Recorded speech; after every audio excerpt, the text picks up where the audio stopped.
Morning to all મિત્રો, આજના લેક્ચરમાં આપણે vehicle maintenance and garage practice subject અંતર્ગત chapter number 3 maintenance and overhauling of vehicle system, જેમાં આપણે એન્જિન ઓવરહોલિંગ પ્રોસિજર વિશે ચર્ચા કરી રહ્યા છીએ. તો તેમાં આજના ટોપિકમાં આપણે ચર્ચા કરવા જઈ રહ્યા છીએ કેમ્પશાફ્ટની સર્વિસિંગ વિશે. સૌથી પહેલા આપણે જોઈશું કેમ્પશાફ્ટને કઈ રીતે એન્જિનની અંદરથી રિમૂવ કરવામાં આવે છે તેના વિશે. તો two remove the કેમ્પશાફ્ટ, first remove the timing cover, એટલે કે સૌથી પહેલા જે ટાઇમિંગ કવર છે તેને દૂર કરવામાં આવે છે. Next, unscrew two number of hexagonal screw of 12 mm size from the camshaft holding flange through opening provided in camshaft gear. ત્યારબાદ જે 12 mm ની સાઇઝના હેક્સાગોનલ સ્ક્રૂ જે કેમ્પશાફ્ટને હોલ્ડિંગ કરવા માટે ફ્લેન્જમાં લગાડવામાં આવેલા હોય છે, તો તેને કેમ્પશાફ્ટ ગિયર ઉપરથી રિમૂવ કરવામાં આવે છે, અનસ્ક્રૂ કરીને રિમૂવ કરવામાં આવે છે. Do not unscrew camshaft drive gear holding bolt and try to pull the gear using the puller. ત્યારબાદ જે કેમ્પશાફ્ટ ડ્રાઇવ ગિયર ઉપર જે બોલ્ટ લગાડવામાં આવ્યા છે, તો તેને અનસ્ક્રૂ કરવા નહીં અને ત્યારબાદ પુલરની મદદથી, ગિયર પુલરની મદદથી પુલર તેને બહારની તરફ ખેંચવાનો પ્રયત્ન કરવો, બહાર કાઢવાનો પ્રયત્ન કરવો. Extract the camshaft after removing push rod and tappet. ત્યારબાદ ટેપેટ અને પુશ રોડની એસેમ્બલી જે તેની સાથે માઉન્ટ કરવામાં આવેલી હોય તો તેને દૂર કરીને કેમ્પશાફ્ટને બહારની તરફ નીકાળવાની. Pull out the camshaft slowly, turning it so that the bearing are not damaged. હવે તેને જ્યારે બહાર કાઢવામાં આવે છે તો એ વખતે તેને ધીમે ધીમે કરીને બહાર કાઢવાની અને એવું લાગે તો થોડીક ટર્ન ફેરવવાની કે જેથી તેની અંદર જે બેરિંગ લાગેલા છે તો તે ડેમેજ ના થાય. Replace the કેમ્પશાફ્ટ bushing. ત્યારબાદ કેમ્પશાફ્ટના જે કોઈ પણ બુશિંગ હોય છે તેને રિપ્લેસ કરવામાં આવે છે. નીચેની સ્લાઇડમાં કઈ રીતે કેમ્પશાફ્ટને કાઢવામાં આવે છે, રિમૂવ કરવામાં આવે છે તે દર્શાવવામાં આવ્યું છે. એટલે કે ફ્લેન્જને સૌથી પહેલા આવી રીતે થોડીક બહાર નીકળે, પછી આવી રીતે થોડી ઘણી ટર્ન કરીને, આ જે હાથની મદદથી તેને ટર્ન કરીને બહાર કાઢે છે, તો તે રીતે ધીમે ધીમે ત્યાંથી બહાર નીકળવાની હોય છે અને આ રીતે આખી ડિસમેન્ટલ જે છે તે થતી હોય છે. નેક્સ્ટ આવે છે removal and replacement of camshaft bush. બુશને કઈ રીતે આપણે રિપ્લેસ કરવામાં આવતા, બહાર કાઢી અને નવા લગાડવામાં આવે. Use the special tool drift and extractor camshaft bush. Drift and extractor camshaft bush to remove and refit the camshaft bush. એટલે કે સ્પેશિયલ ટૂલ જે છે કે જેનો ઉપયોગ કેમ્પશાફ્ટના બુશને બહાર કાઢવા માટે અને ઇન્સ્ટોલ કરવા માટે થતો હોય છે, તો તેની મદદથી આપણે કેમ્પશાફ્ટના બુશને રિમૂવ કરવામાં આવે છે. હવે તેને બહાર કઈ રીતે નીકાળવામાં આવે છે તે જોઈએ. The cylinder block is designed with the minimum aperture. The camshaft booms are not approachable from the LH side or bottom side of the engine. સિલિન્ડરના બ્લોક જે છે તે તેના મિનિમમ એપર્ચર માટે ડિઝાઇન કરવામાં આવે છે. આથી તેના LH સાઇડ અથવા તો બોટમ એન્જિનની બોટમ સાઇડના જે બુશ કેમ્પશાફ્ટના હોય છે તે તેના માટે એપ્રોચેબલ હોતા નથી. Hence, the parent bore of camshaft bushes in the cylinder block have been machined in different diameter to facilitate removal and refitment of the bushes. એટલે કે અહીં કેમ્પશાફ્ટના બુશ જે સિલિન્ડર બ્લોકની અંદર ઇન્સર્ટ કરવામાં આવે છે તેના પેરેન્ટ બોર્ડની અંદર, તો તે અલગ અલગ ડાયામીટર માટેની ફેસિલિટી જે છે તે પ્રોવાઈડ કરવામાં આવે છે અને તેના રિમૂવલ કરવા માટે અને રિફિટ કરવા માટેના બુશને માટે અલગ અલગ ડાયામીટર જે છે તે તેની અંદર રાખવામાં આવતા હોય છે. For this reason, the diameter of the camshaft bearing journal are in descending order.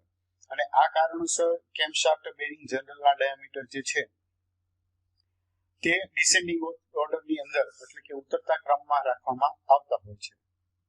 Next ફિગરની અંદર જે છે તે કઈ રીતે બુશિંગ કાઢવામાં આવે છે તો તે દર્શાવવામાં આવેલું છે. તેના માટેનો સ્પેશિયલ જે ટૂલ્સ જે છે તે આ પ્રમાણે હોય છે.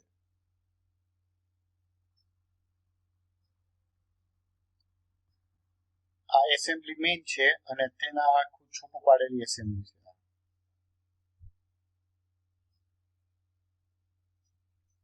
નેક્સ્ટ હવે આગળ વધીએ. Procedure in following manner to remove the camshaft bushes. હવે આપણે કેમશાફ્ટ બુશિસ ને કઈ રીતે રિમૂવ કરવામાં આવે છે તે જોઈએ. Remove first and fourth bush one after one using the collapsible puller and support bracket from the rear and front respectively. ત્યારબાદ સૌથી પહેલા અહીં આપણે પહેલા નંબર અને ચોથા નંબરના બુશને એક પછી એક વારાફરતી કોલેપ્સિબલ પુલરની મદદથી બ્રેકેટ જે છે તે આગળ અને પાછળની તરફ લગાડીને રિમૂવ કરવામાં આવે છે.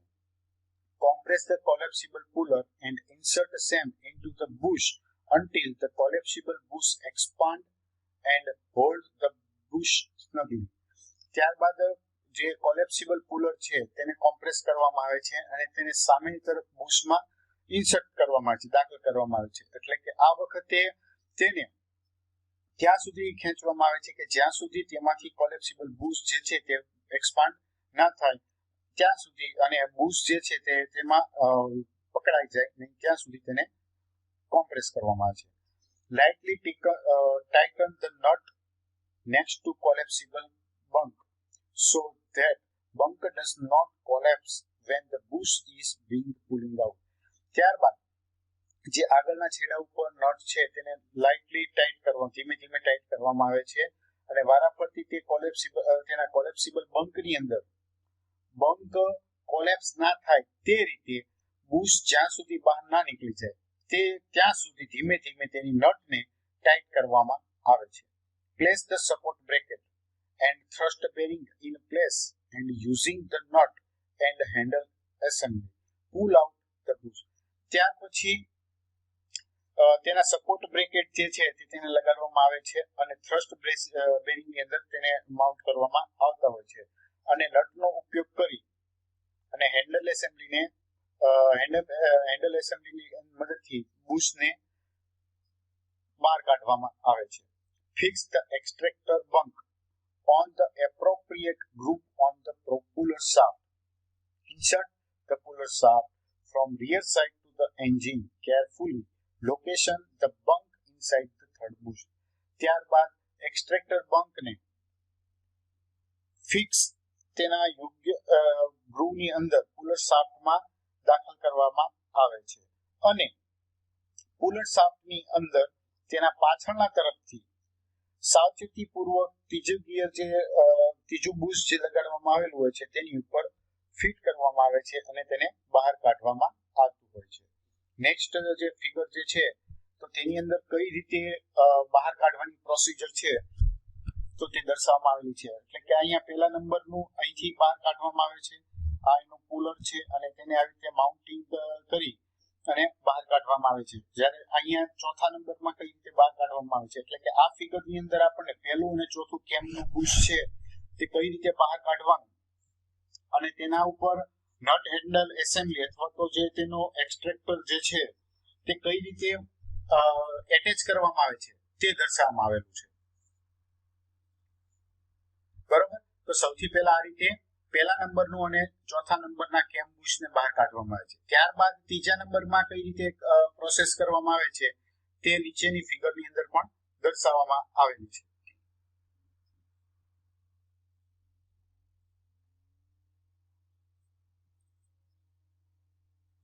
નેક્સ્ટ હવે આગળ વધીએ. Proceed in following manner to remove the camshaft bushes. એમાં આપણે કન્ટિન્યુ આગળ વધીએ. Arrange the guide bunk, support bracket, thrust bearing and nut and handle assembly at the front end of the engine of the puller shaft and extract the third bush. ત્યાર પછી જે guide bunk, support bracket અને thrust bearing અને nut જે છે thrust bearing, nut અને handle assembly જે છે તે એન્જિનના આગળની તરફ લગાડવામાં આવે છે કે જ્યાંથી આપણે ત્રીજા નંબરના બુશને પુલર શાફ્ટની ઉપરથી બહાર કાઢવાનું હોય. The third bush will now fall between the third and second parent bore of the camshaft bush now. એટલે કે ત્રીજા નંબરનું બુશ જે છે તે હવે ત્રીજા અને બીજાના પેરેન્ટ બોર્ડની અંદર કેમશાફ્ટના બુશની અંદર લાગેલું હોય છે. Similarly, Keep the rotating the nut and handle assembly. Guide the extract into second bush and extract the second bush. એટલે કે આ જે ત્રીજા નંબરના બુશ માટેની આપણે જે પ્રક્રિયા કરી બહાર કાઢવા માટેની, તે જ પ્રકારે નટ અને હેન્ડલ એસેમ્બલીને ઉપયોગ કરીને આપણે બીજા નંબરના બુશને બહારની તરફ કાઢી શકીએ છીએ, અથવા તો એક્સ્ટ્રેક્ટરની મદદથી તેને ગાઈડ અને એક્સ્ટ્રેક્ટની મદદથી બીજા નંબરના બુશને આવી રીતે બહાર કાઢવાનું. Take out the puller arrangement with second and third bush through first bush parent bore of the camshaft.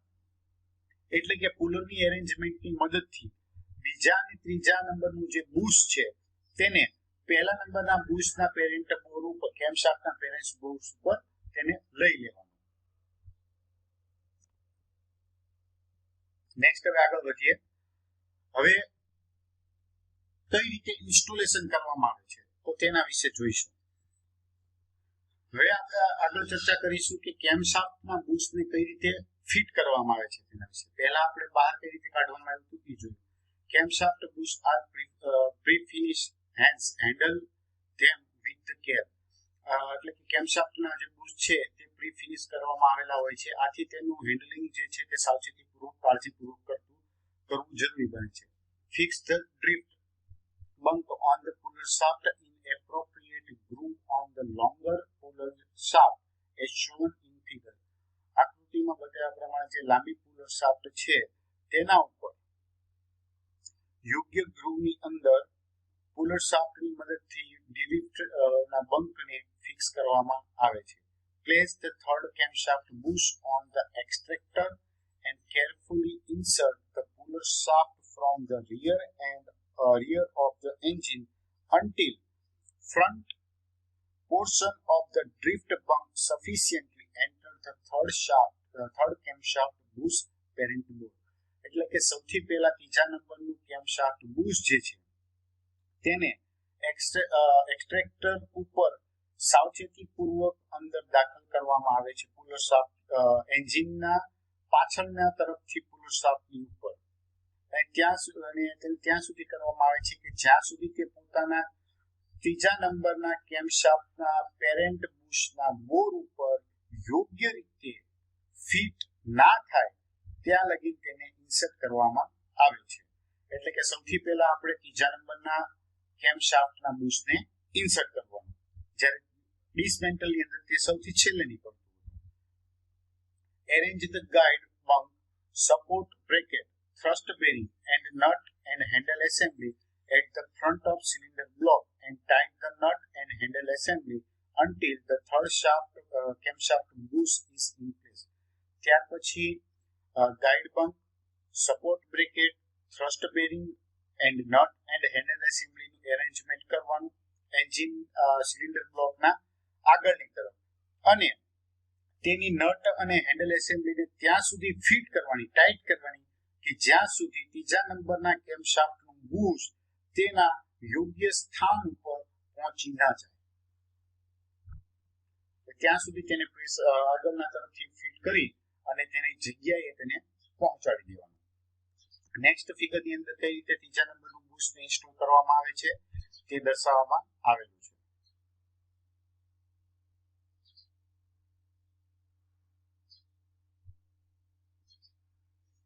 Next હવે આગળ વધીએ. Remove the puller and insert the second bush similarly. અને ત્યાર પછી પુલરને ત્યાંથી રિમૂવ કરી અને બીજા નંબરનું બુશ જે છે તે આ જ રીતે ત્યાંથી ઇન્સર્ટ કરવામાં આવે છે. Now, after the installing the second bush, remove the puller and replace the fourth bush and insert the guide bunk from the rear of the cylinder block. હવે બીજા નંબરના બુશને ઇન્સ્ટોલ કર્યા પછી ત્યાંથી ફરીથી પુલરને ત્યાંથી બહાર કાઢવામાં આવે છે અને તેને ચોથા નંબરના બુશ માટે સિલિન્ડર બ્લોકના પાછળના તરફ ગાઈડ બમ્પની અંદર ઇન્સર્ટ કરવામાં આવે છે. Again, remove the puller and place first bush and similarly as the second bush insert the guide from front of the cylinder block and tie the nut and handle assembly. After first bush is placed in the parent bore, remove the puller carefully. એટલે કે સૌથી પહેલા ચોથા નંબરનું bush પાછળની તરફ લગાડવામાં આવે છે, ત્યારબાદ પહેલા નંબર ત્યાંથી ફરીથી પુલરને બહારની તરફ કાઢી અને પહેલા નંબરના બુશ ઉપર લગાડવામાં આવે છે અને સેમ ટુ સેમ બીજા નંબરનું બુશ કે જે તેના ગાઈડ બંકની ઉપર એન્જિન બ્લોકની ફ્રન્ટ તરફથી લગાડવામાં આવે છે, તો તે રીતે તેને ફર્સ્ટને પણ આગળના તરફથી ઇન્સર્ટ કરી અને સિલિન્ડર બ્લોકના આગળના છેડેથી તેના હેન્ડલની નટને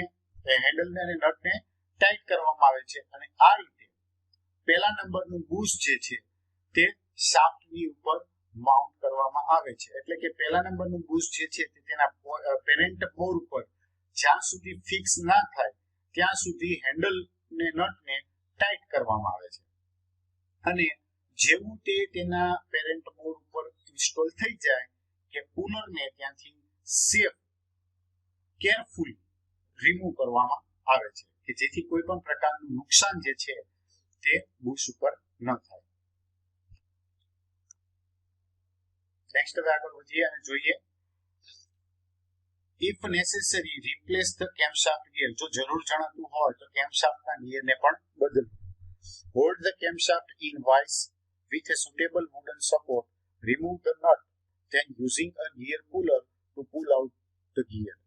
ત્યારબાદ જો જરૂર જણાતું હોય કે આપણે કેમશાફ્ટનો ગિયર બરાબર ના હોય તો તેને રિમૂવ કરવું હોય તો તેના માટે સૌથી પહેલા વુડન સપોર્ટ વાળા વાઇસની અંદર કેમશાફ્ટને માઉન્ટ કરવામાં આવે છે અને ત્યારબાદ આ જે ફિક્સરની અંદર આગળના ભાગે જે પુલર નટ છે તો તે પુલરનો ઉપયોગ કરીને ગિયરને તેની આ જે શાફ્ટ ઉપરથી રિમૂવ કરવામાં આવતું હોય છે.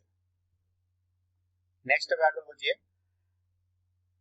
Install the camshaft bearing with thrust bearing. When installing the gear into camshaft, heat gear in water approximately 100 degrees centigrade. Then install the gear on camshaft by using the press. When tightening the bolt, apply engine oil on the thread and bearing surface of the bolt. ત્યારબાદ કેમશાફ્ટની ઉપર bearing જે છે તેને install કરવામાં આવે છે અને આ થ્રસ્ટ બેરિંગને જ્યારે ઇન્સ્ટોલ કરીએ છીએ તો તે વખતે ગિયરને પાણીની અંદર અંદાજિત 100 ડિગ્રી સેન્ટીગ્રેડ ઉપર ગરમ કરવામાં આવે છે અને ત્યારબાદ આ ગિયરને કેમશાફ્ટની ઉપર પ્રેસ ફિટ કરીને અને બેસાડવામાં આવે છે. આ ઉપરાંત જ્યારે આપણે તેના બોલ્ટને ટાઈટ કરીએ છીએ તો તે સમયગાળા દરમિયાન તેના બોલ્ટના થ્રેડ ઉપર અને બેરિંગની સપાટી ઉપર એન્જિનના ઓઇલ લગાડવાનું થાય છે અને ત્યારબાદ તેનું ટાઇટનિંગ વર્ક જે છે તે પૂરું કરવામાં આવતું હોય છે. તો મિત્રો આ રીતે આપણે એન્જિનની અંદર કેમશાફ્ટની સર્વિસ જે છે તે કરવાની થતી હોય છે.